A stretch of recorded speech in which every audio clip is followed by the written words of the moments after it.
स्वतंत्रता आंदोलन में प्रेस की कितनी बड़ी भूमिका रही है, ये तो हम सभी को पता है। प्रेस आजादी के बाद से ही बहुमत और विचार के स्वतंत्रता की रक्षा करने में महत्वपूर्ण भूमिका निभाता रहा है।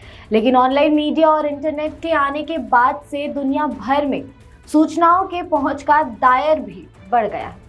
आज के ज़माने में कोई भी व्यक्ति घर बैठे बैठे बड़े ही आसानी से किसी भी देश में क्या चल रहा है इसकी जानकारी पा सकता है। नमस्कार, मैं कोमल सिन्हा, आप देख रहे हैं न्यूज़ वन टुडे।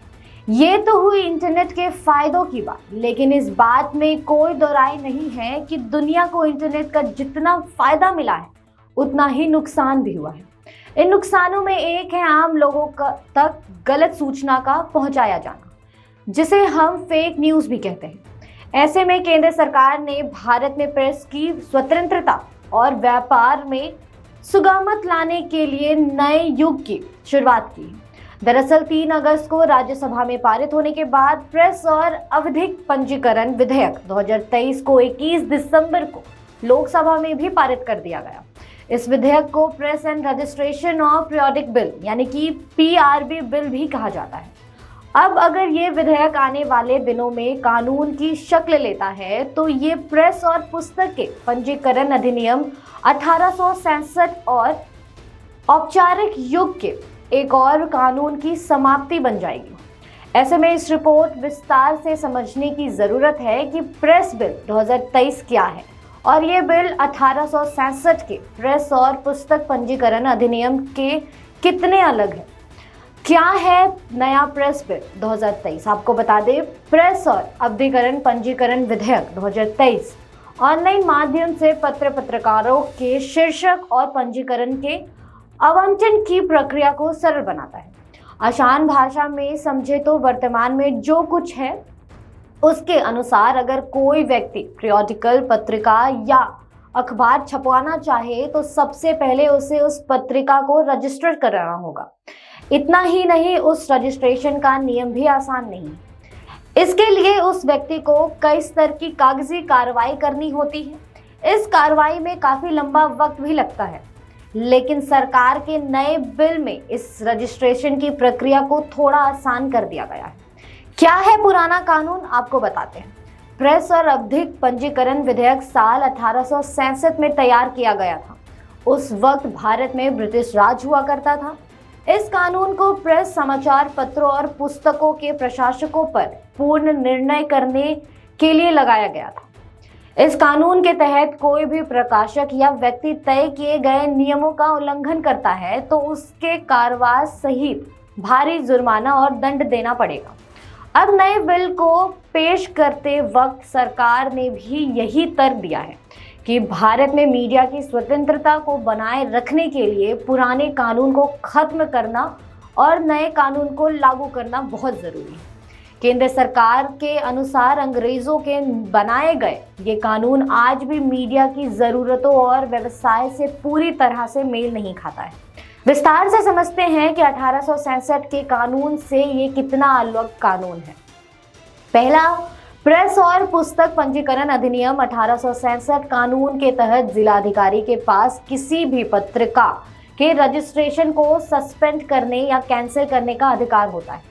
लेकिन प्रेस बिल 2023 के पास होने के बाद ये रजिस्ट्रेशन करने का अधिकार प्रेस रजिस्ट्रार जनरल के पास हो जाएगा। दूसरा है, पुराने कानून के मुताबिक पीरियोडिकल पत्रिका या अखबार के प्रकाशकों को प्रकाशन से पहले डीएम को शपथ पत्र देना पड़ता है, लेकिन नए विधेयक में इस तरह की कोई शर्त नहीं तय की गई है। इसका मतलब है कि प्रशासक को डीएम को शपथ लेने की जरूरत नहीं है।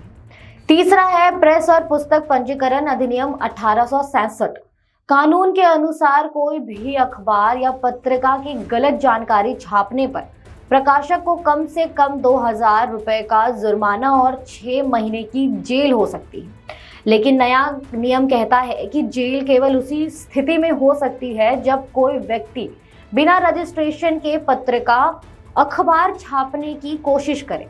चौथा है, प्रेस बिल 2023 के अनुसार ऐसा कोई भी व्यक्ति जो पहले किसी आतंकी गतिविधियां या किसी गैर कानूनी काम के लिए सजा काट रहा हो उसे पत्रिका अखबार छापने का अधिकार नहीं होता है। पांचवा है, इस कानून के दायरे में डिजिटल मीडिया समाचार को भी लाया गया है। डिजिटल मीडिया के लिए भी ऑन वन टाइम रजिस्ट्रेशन यानी कि OTR के माध्यम से रजिस्ट्रेशन करवाना अनिवार्य होगा, तभी वो कोई भी न्यूज़ दे पाएंगे। पहले डिजिटल मीडिया इस कानून के दायरे में नहीं आता था, अब आने लगेगा। इस विधेयक को पेश करते हुए सरकार ने क्या कहा है वो भी बताते हैं।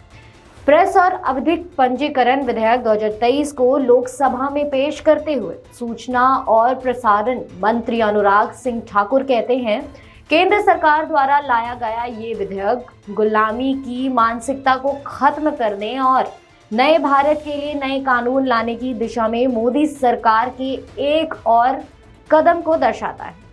वो आगे कहते हैं कि नए कानूनों का मकसद देश के फेक न्यूज़ को खत्म करना है, अपराध को समाप्त करना है, व्यापार करने में सरलता लाना सरकार की प्राथमिकता है। उन्होंने आगे कहा कि पंजीकरण प्रक्रिया में कभी कभी 2 से 3 साल लग जाते थे, अब 60 दिनों में ये पूरी हो जाएगी। PRP विधेयक का समाचार पत्र उद्योग पर क्या प्रभाव पड़ेगा, आपको बता दें। इस नए विधेयक को समाचार पत्र या प्रकाशकों को महत्वपूर्ण लाभ पहुंचाने के लिए लाया जा रहा है। पुराने कानून की बात करें तो उसमें केंद्र और राज्य सरकार के स्तर पर कई कार्यालय शामिल थे, जिसके कारण रजिस्ट्रेशन या किसी परमिशन लेने में काफी वक्त लग जाता था। अब नए कानून से उम्मीद है कि इस प्रक्रिया को आसान किया जाएगा और प्रेस से जुड़े मामलों में सरकारी स्वीकृति को कम करने और इसके सही तरीके से चलाने की सुविधा दी जाएगी। फिलहाल इस वीडियो में इतना ही। आपकी क्या राय है हमें कमेंट सेक्शन में जरूर बताएं और ऐसी ही तमाम जानकारी के लिए हमारा चैनल न्यूज़ वन टुडे जरूर सब्सक्राइब करें।